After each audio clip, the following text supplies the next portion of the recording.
اقوام متحدہ کا بڑا فیصلہ، عمران خان کی گرفتاری غیر قانونی قرار دے دی۔ یو این ورکنگ گروپ کا فوری رہائی اور معاوضے کا مطالبہ۔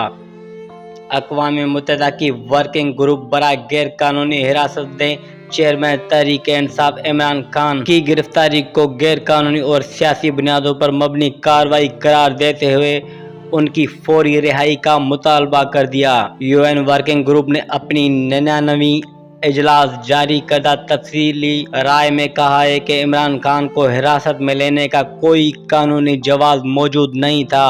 ان کی گرفتاری کو سیاسی عمل سے دور رکھنے کے لیے استعمال کیا گیا، جو بین الاقوامی قوانین اور انسانی حقوق کی کھلی خلاف ورزی ہے۔ ورکنگ گروپ کے مطابق عمران خان کے مقدمات میں شفافیت کی شدید کمی رہی، انہیں اپنی قانونی نمائندگی سے محروم کیا گیا، بین الاقوامی وکلاء کو مداخلت سے روکا گیا اور گواہی کے عمل پر بھی قدغن لگائے گئے۔ یو این کے مطالبات۔ ورکنگ گروپ نے حکومت پاکستان پر زور دیا ہے کہ عمران خان کو فوری طور پر غیر مشروط طور پر رہا کیا جائے، غیر قانونی قید پر انہیں معاوضہ اور ہرجانہ دیا جائے، معاملے کی آزادانہ اور شفاف تحقیقات کی جائیں، اقوام متحدہ کے مبصرین کو پاکستان آنے اور صورتحال کا جائزہ لینے کی اجازت دی جائے۔ دوسری جانب وفاقی حکومت نے یو این ورکنگ گروپ کی اس رائے کو مسترد کرتے ہوئے کہا ہے کہ یہ ایک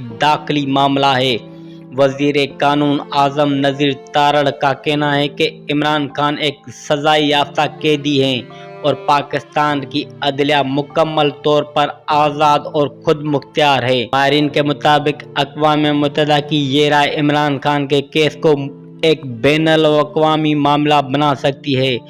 اس کے باعث حکومت پر عالمی دباؤ بڑھے گا امکان ہے، جبکہ عمران خان کی سیاسی پوزیشن بھی مزید مستحکم ہو سکتی ہے۔